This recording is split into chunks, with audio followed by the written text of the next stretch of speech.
coverage of the New York primary begins tomorrow at 8 p.m. Eastern, that's 5 Pacific. Their crime shook U.S.-Japanese relations and threatened the future of U.S. bases on Okinawa. Now a Japanese court has handed down lighter than expected sentences to 3 U.S. servicemen convicted in the abduction and rape of a 12-year-old girl. The 3-judge panel gave the men jail terms of up to 7 years. Prosecutors had pushed for harsher sentences.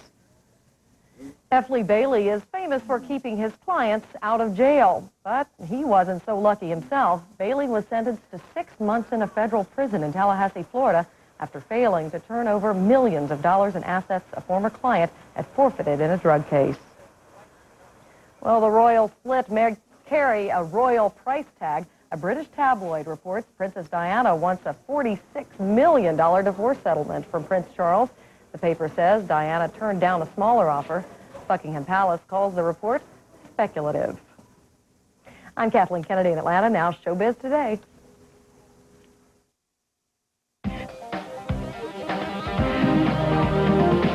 As a whole, sports movies are fun. They're fun to watch. It's fun to joke about the sport. Showbiz Today gives the play-by-play of the big screen sports scene. We'll go surfing at the Playboy Cyber Party. And it's high praises for equal opportunity on the final frontier. The theme of Star Trek is infinite diversity from infinite combinations.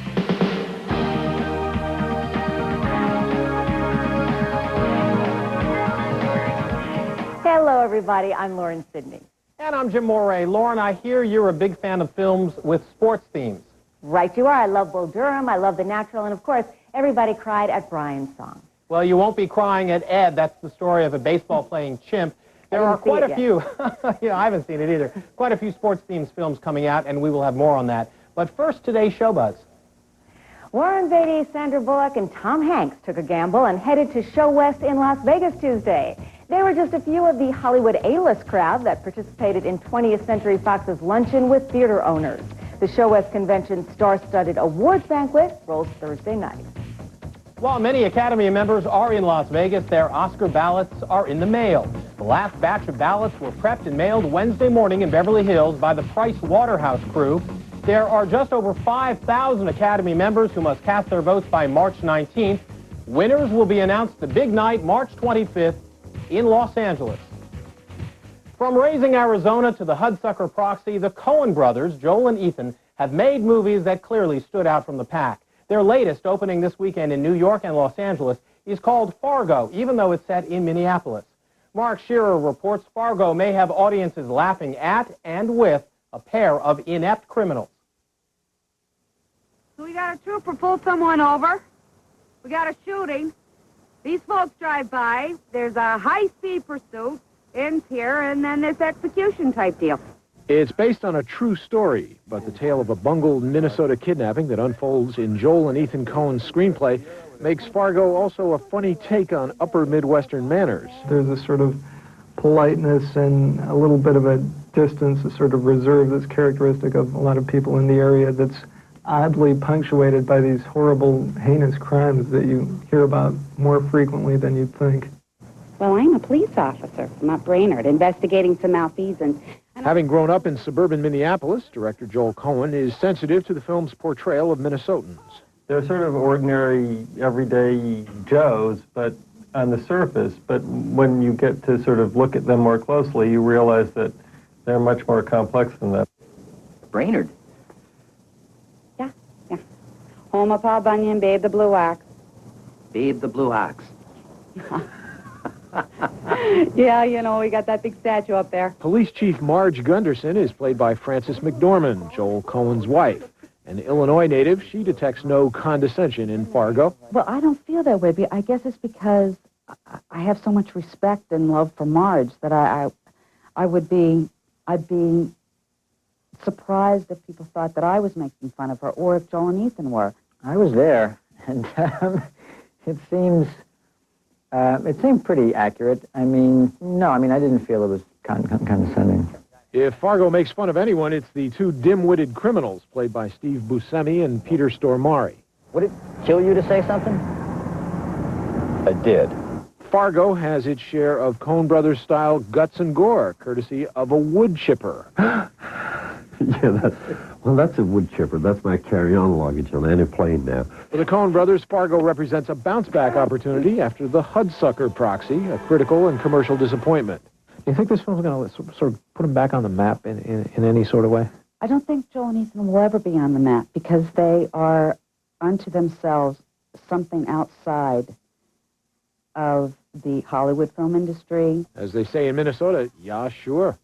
Mark Shearer, CNN Entertainment News, New York. If you're sure to catch a movie soon, you may have an urge to catch a foul ball or wave a pennant or even buy a bag of peanuts. Sports-themed films are active on the big and small screens, and Paul Verkaman gives us the stats. Matt LeBlanc will soon take the mound in Ed, the latest entry in the growing genre of sports-themed movies. There's the clutch situation, and there's the relationships among the team, and there's the pressure to perform, and there's the letdown and the loss, and the excitement of the win. There's all kinds of great emotions involved. He shoots, he scores! Adam Sandler just connected with Happy Gilmore. Sports movies are fun. They're fun to watch. It's fun to joke about the sport. Also set for release this year, the boxing movie Great White Hype, basketball film Sunset Park and Celtic Pride. Director Ron Shelton and Kevin Costner teamed up in Bull Durham and will play it again this summer in the golf movie Tin Cup. Shelton's credits also include White Men Can't Jump and Cobb. I think of sports as the stage that we all understand in post-industrial America, or maybe in the end of the 20th century worldwide. We understand the game, the rules, the ball, the net, the winner, the loser, the celebrity, the tragedy. We get that. Sports movies provide the ultimate visual and emotional format for triumphs of the spirit. And one of the most heart-wrenching of such tales in recent years involves Olympian Gail Devers. Godspeed, out on Showtime this summer, will chronicle Olympic sprinter Gail Devers' dramatic comeback from Graves' disease, guided by trainer Bob Kersey, played by Lou Gossett Jr. Do some leaning. Lean. Charlene Woodard as Devers now has greater respect for athletes. They take their body to the absolute limit, and they stretch it, and they push it, and they do superhuman things. They're calling your number now. Number 12, Reno Heiser! And as athletes know, it's okay to embellish memories of greatness. Take the football hero played by Kurt Russell. My character, I think, in Best Time says that, why should I go out and play again? Every year that goes by, I get better. My legend grows. The Best of Times folklore was written by Shelton. His secret, the movie camera can show and tell what the game cameras can't show on TV. I can put the movie camera on the mound and hear what they talk about. Right. We're dealing with a lot of stuff. Okay, well, candlesticks always make a nice gift, and maybe you can find out where she's registered, maybe a place setting or... Paul Verkaman, CNN Entertainment News, Hollywood. Don't go away. We'll get interactive with Playboy Playmates. And did TLC do something BAD at the Grammys?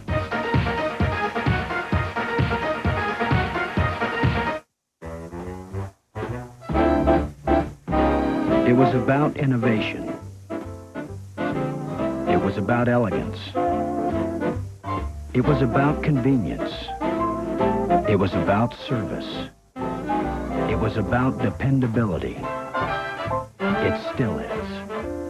The employee owners of TWA. We're up to something good in Europe and our over 80 destinations around the world.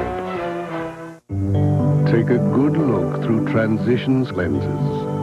The lightweight plastic prescription lenses with a special tint that lightens and darkens as the light changes.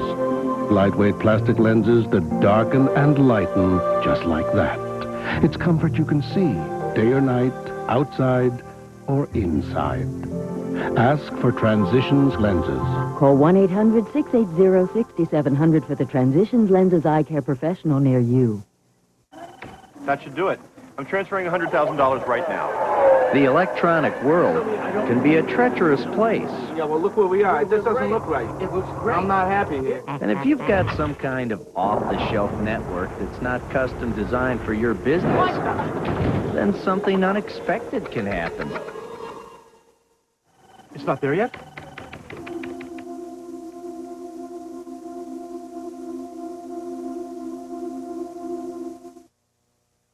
Sales are going down. It depends on how you look at it. The IRS is on the phone. The last thing you want to worry about now is paper jamming. So you want great white recycled content paper from Union Camp. It's as good for your business as it is for the environment. It's virtually worry-free because you've got enough to worry about. That's one of our vice presidents having a bad day. Great white, only from Union Camp. One less thing to worry about. And the reason being is to help these kids raise up their self-esteem, raise their self-worth, instill the discipline and respect in many of the kids that they need to help focus their minds. TV actor James Stacey was sentenced to 6 years in prison Wednesday for molesting an 11-year-old girl. The 59-year-old actor apologized to the child and to her mother in court after pleading no contest last fall. Stacey starred in the 1960s TV Western Lancer. He continued to act after losing an arm and leg in a motorcycle accident. He was nominated for an Emmy for an appearance on Cagney and Lacey. Playboy Entertainment held a special cyber party Tuesday night in Venice, California, celebrating Playboy's successful internet site, which receives over 4 million hits every day. The night's festivities were in conjunction with the magazine's April pictorial, Women of the Internet. Those participating believe the issue will help delete common stereotypes. I think that the image of a woman on the computer is usually somebody with wireframe glasses and no makeup and a bun in their hair, so I guess I'm kind of breaking the image. And now here with the most inside information is the insider columnist for People magazine, Mitchell Fink. Did we say inside enough for you? Yeah, you did. Good. Thanks, Lauren. Last week's Grammy Awards show may have let the group TLC get away with lip-syncing their nominated song Waterfalls, but not so The Tonight Show. I'm told that when TLC showed up at The Tonight Show recently and said they were prepared only to lip-sync, producers told them, see you later, and dropped them from the broadcast. On the heels of CBS's big ratings success last week, with the life story of skater Sergei Grinkov, comes another skating special, Champions on Ice, which airs Saturday night on ABC and includes a performance by Grinkov and Gordieva that was taped in September, 2 months before Grinkov's tragic death. Their routine, which plays off the animated film Pocahontas, had to be re-edited so that the scene of Pocahontas standing over a fallen John Smith could be taken out. Producers felt the irony of that scene was a little too much, and I can't say I blame them. Ron Howard, winner of this year's Directors Guild Award for directing Apollo 13, was blown away when his two favorite colleagues from his acting childhood, Andy Griffith and Don Knotts, showed up recently on the set of Howard's next picture, Ransom. Their appearance was a complete surprise to Howard, who has never forgotten his roots in Mayberry, RFD. And finally, when Michelle Pfeiffer finished her first take of the song The Impossible Dream in the new hit movie Up Close and Personal, director John Abnett said, "You're not singing it badly enough, Michelle. Do it again." And Pfeiffer did 5 times until Abnett was satisfied he had the worst take. I'm Mitchell Fink, and you see, Abnett's thinking was, if she's not an awful singer, Robert Redford doesn't fall in love with her. And if Redford doesn't fall in love with her, forget about being #1 at the box office. Okay, forget singing, forget #1. Let's talk about playing. Did I read in your column that rock stars are actually playing Spin the Bottle, Mitchell? Absolutely true. It happened one night recently on the lobby floor of the Manhattan's Royalton Hotel, 4 o'clock in the morning. Members of the band REM with Natalie Merchant and Helena Christensen, the model, and they're playing Spin the Bottle. Now, Michael Stipe and Natalie Merchant have been on and off again for like 5 years. Some people say it's actually since 1987. At any rate, they look to be very on again during the game. Is this a trend? I don't know. You know, Spin the Bottle, I remember playing it as a kid. I was very good. I could Sure spin you it. were. Yeah. Okay, don't be playing any games because there's much more Showbiz Today right after this. Stay tuned. Still to come, curtains up for Lou Diamond Phillips. And find out what Star Trek has boldly done for 30 years. A few good birthday wishes to actor-director Rob Reiner, who's 51. Stop in the name of love and wish Supreme Mary Wilson a happy 52nd. And send the birthday patrol to Ed McMahon, who turned 73.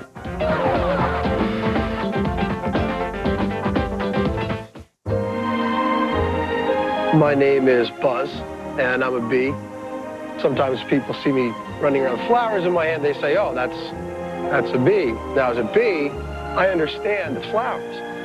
A gift of flowers knocks on the heart and says, hello. A little love wants in. I always talk about flowers because I always think flowers. Flowers make people feel happy. Why don't you do it with me now, okay? Think flowers. See? You feel better already. It's no surprise that everything here, multicolor printing, presentation materials, and more can be done by one printer. But what might surprise you is that this same printer is right around the corner. If printing, you'll be surprised at what we can do. I'm glad you made it to the reunion. Oh, I can't believe it's been 20 years. Oh. You okay? I could use some Tylenol. Here. Oh, ibuprofen? No, I can't. I had an ulcer. Really? My husband had an ulcer. Oh, he should be careful. My doctor says ibuprofen can aggravate an ulcer. Tylenol just works great. If you're using ibuprofen, Tylenol may be safer for you. Talk to your doctor. 20 years later, you've still given me the answers. Are you ever going to listen? Sunday on CNN Presents.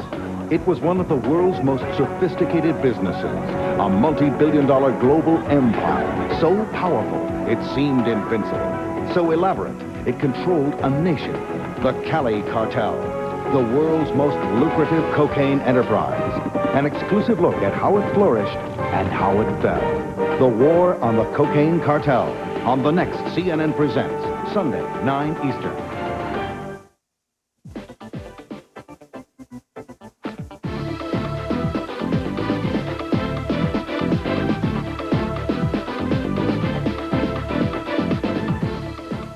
Rodgers and Hammerstein's The King and I first opened on Broadway back in 1951.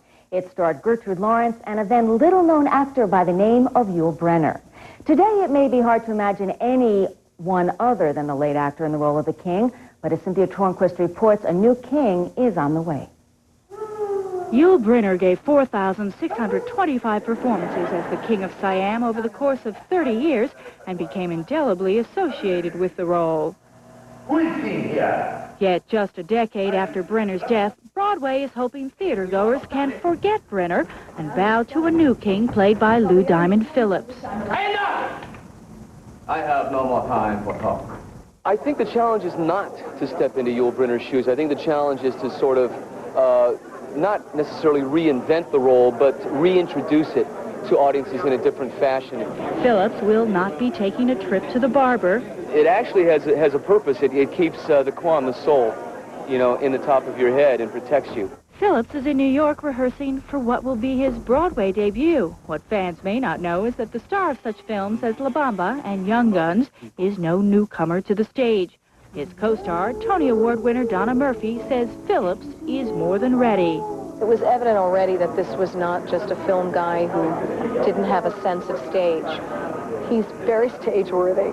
Set in Bangkok in the 1860s, The King and I is the story of an English woman who becomes the governess to the king's children. When I am with you, getting to know what to say. Rodgers and Hammerstein's music and lyrics remain intact. However, choreographer Laura Lubavitch has added 2 dance numbers to Jerome Robbins' original choreography, and the direction is new.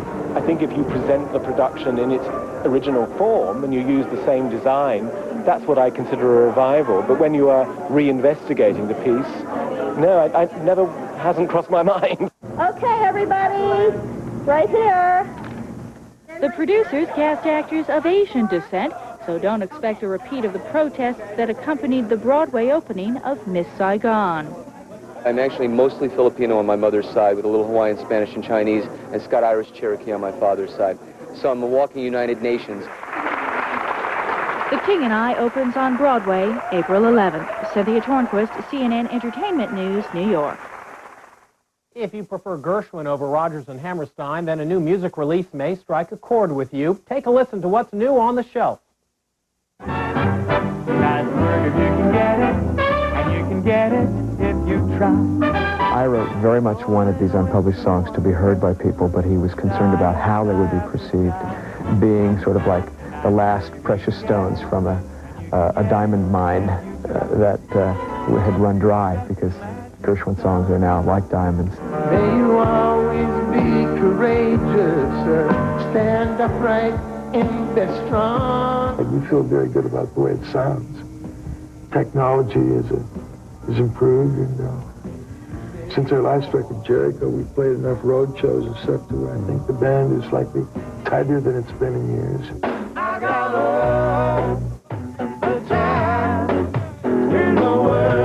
It's a continuation of what the Subdudes have done, which is a representation of American roots.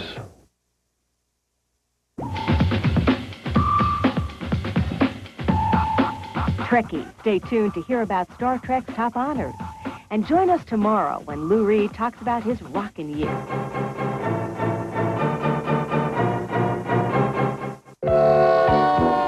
We deliver great quality, time after time. Same with Super 8. Every room is comfortable. And roomy. Super 8. Super 8. Life's great at Super 8. At the Russell Defensive Driving School, they teach a course called Street Survival.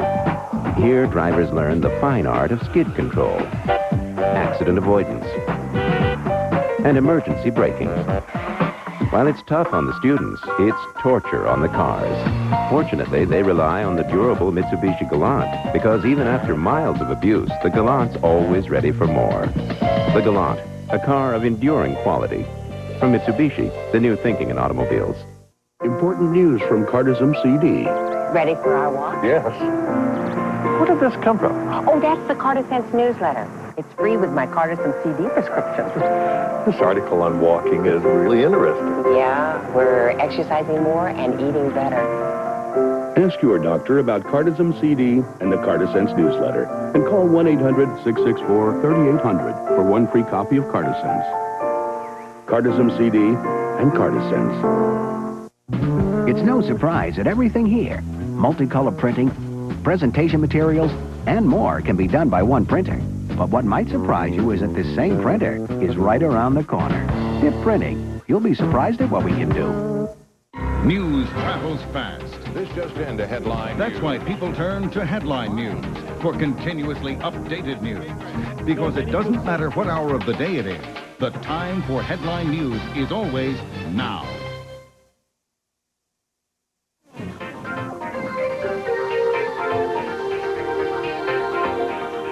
On first blush, you might not think of Star Trek in all its variations to have represented American values at their best, but the long-running franchise was recently honored for boldly casting as no one has cast before.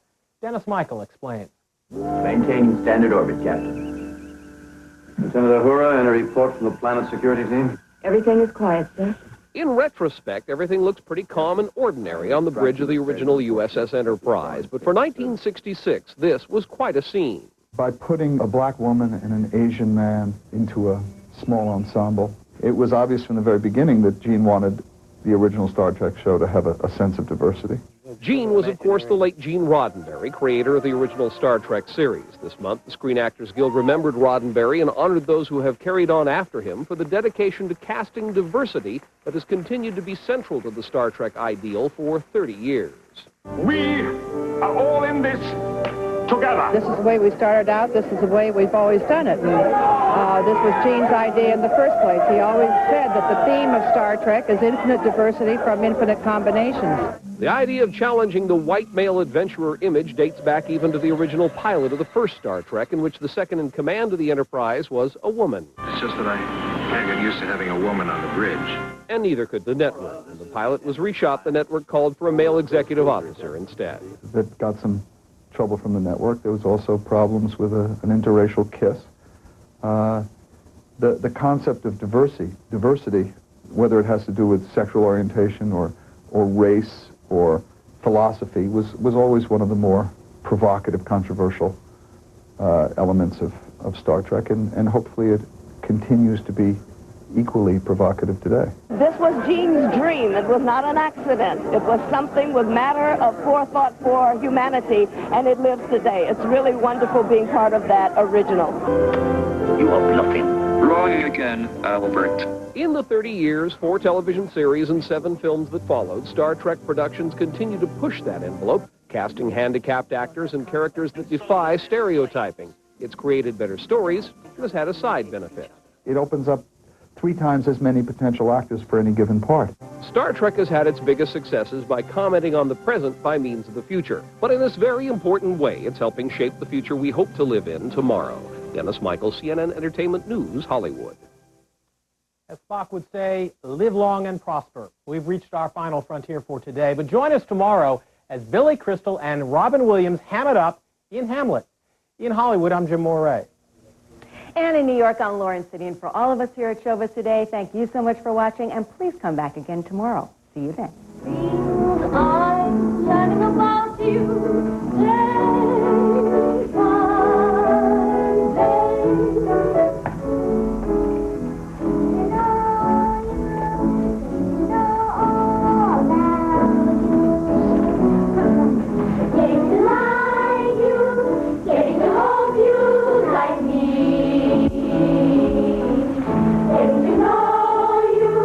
Putting in my way, but nicely.